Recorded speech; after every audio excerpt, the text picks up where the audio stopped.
There are many reasons why Pierre Poilievres is a much better candidate than Justin Trudeau for the Prime Minister of Canada's job title. One of them is he's a very good spokesperson.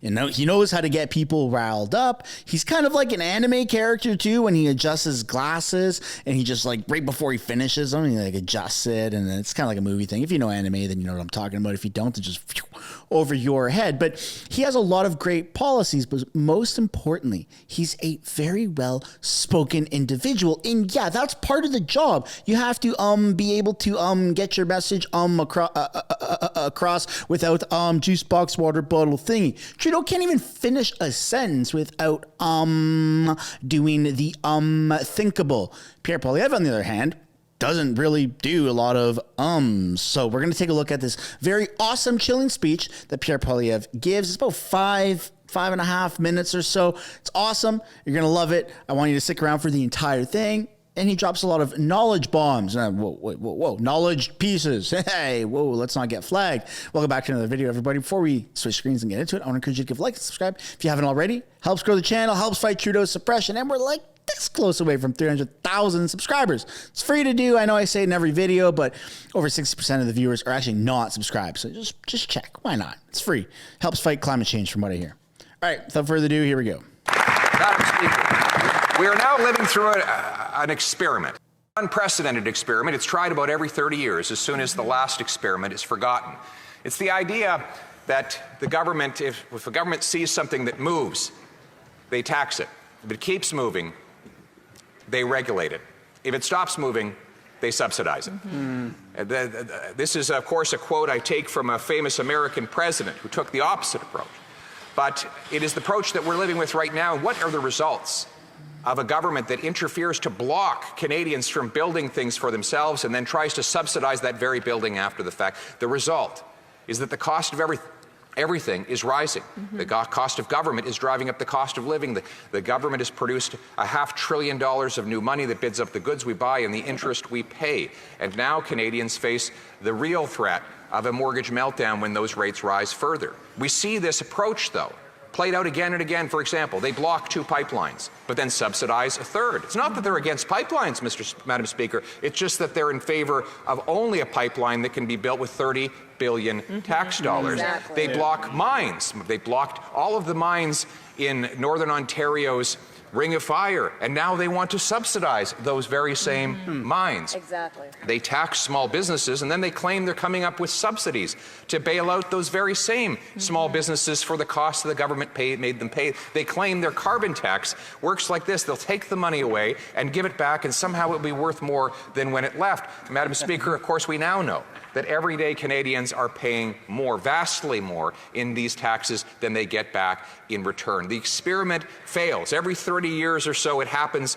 and it's only allowed to happen because there's been enough time passing for people to forget its logical outcome. Yes. But the logical way out of it is to take exactly the opposite approach. Instead of taxing and blocking our industry and then subsidizing it, we should do neither. We should have real, sensible, streamlined rules that allow us to protect our environment and public safety, but allow our entrepreneurs, investors, industrialists to get things done. And that's what we will do when I'm Prime Minister. Let's set some wonderful, ambitious goals. Why don't we make the goal that instead of being the second slowest in the OECD to grant a building permit, why can't we be the fastest place to grant a building permit anywhere in the OECD? Why can't we approve a mine or a small modular nuclear reactor in 2 or 3 years rather than in 25 years? What do we learn in years 23, 24, and 25 that we could not have learned in years 1, 2, and 3 of these projects? Why don't we incentivize our municipalities to do what some are trying their very best to do?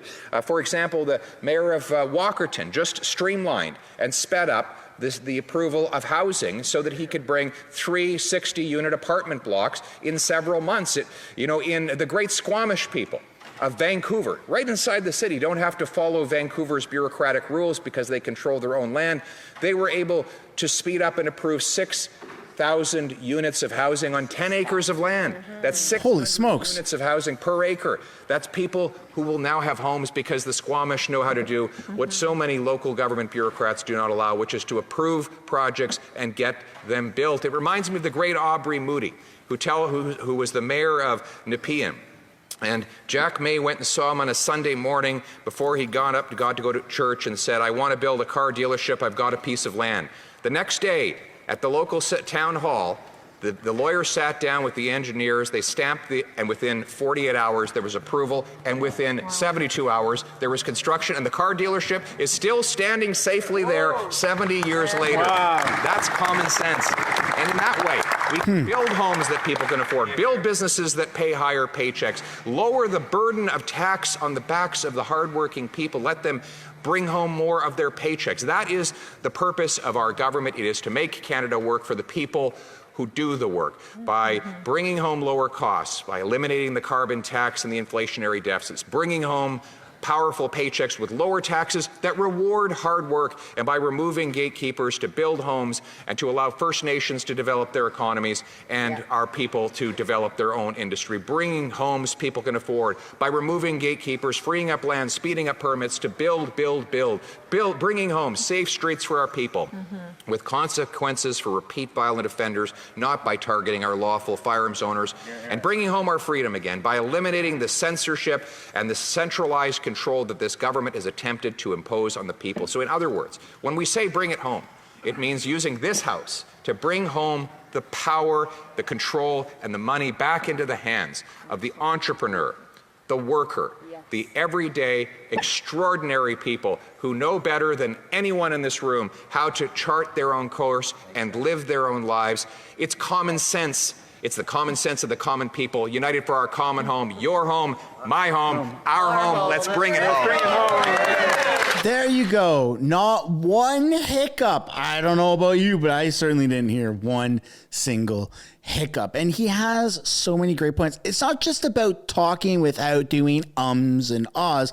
It's about actually articulating real solutions to very real problems. And the Conservatives have lots of those, Pierre Poilievres specifically, and he does a great job of articulating them. I'd love to know what you guys think down in the comments. Do you think that a massive solution for this would be to cut gatekeepers and just expedite the process for building? Because home ownership is a massive issue here. Well, I guess it's a massive lacking. That's the issue, is that it's just lacking. There aren't enough houses being built. We're bringing more people in. Our population is growing faster than we're building, which means that we just don't have enough houses to house our population. And that has massive negative impacts on our economy, as we are seeing. And the Bank of Canada keeps raising these interest rates, and the government in Canada has a say in what the Bank of Canada does. And it's just ridiculous. And so I don't know about you, but I really think that Pierre Poilievres can get us out of this mess. It's not going to be immediate. I'm not naive. I know it's going to take a little bit of time to, unfuck this stuff, because we're in a pretty deep mess here. But that's where I'm going to end it. I'd love to know what you guys think down below in the comments. I look forward to reading them once the video is posted. And yep, that's where the video ends. Thanks for watching. Don't forget to like and subscribe if you haven't already, and I will see you in the next one. Thanks so much for making it to the end of the video. If you want to support the channel financially, you can do so by checking out the merch shop linked right up there. Or if you want to do something for free, which is also absolutely acceptable and highly encouraged, you can subscribe right there. If you want to continue watching videos like this, you can do so by clicking or tapping right there to watch the next upcoming video. And if you want to watch a little bit of different content, but also Canadian stuff, you can do so by clicking right up there. That's my second channel, House of Canada, also known as the House of Commons Highlights. Thank you so much for watching. I look forward to seeing you in the next video.